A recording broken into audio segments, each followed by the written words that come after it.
So we've gone over the overall healthfulness of eggs and meat. What about dairy? Overall, harmful, harmless, or helpful? Overall, harmful. The number one source of calcium in the American diet is dairy products, but the number one source of artery-clogging saturated fat is also dairy products, one of the top allergens in the U.S. food supply as well. So while cow's milk represents a substantial source of calcium, it comes with a lot of baggage.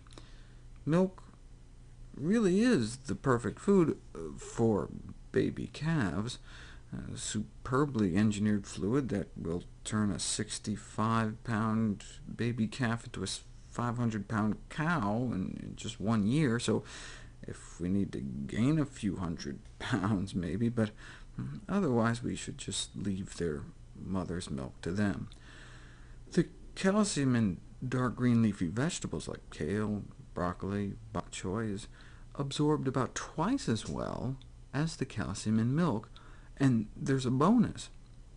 Fiber and folate, iron and antioxidants, and the bone health superstar vitamin K. We won't find any of those in milk. What you do get as a bonus to the calcium in milk is saturated butterfat, cholesterol, lactose, and antibiotics, pesticides, pus, and manure. When scientists test pasteurization protocols, they have to actually take into account the manure in the milk. Heat inactivation in milk contaminated with infected feces. To replicate what happens in the industry naturally, high concentrations of feces from diseased cows were used to contaminate milk in this study. There was even a study on pus this year. In the Journal of Dairy Science, they asked, frankly, a pretty revolting question. Right? Can you taste the pus? Well, the U.S. has the highest allowable pus concentration in the world. You can have more than 300 million pus cells in just one glass. Now, the industry's always argued that it doesn't matter how inflamed and infected the udders of our factory-farmed dairy cows are because of pasteurization. It's cooked pus, so there's no food safety risk. What these researchers did, though, was to see if you could taste the difference.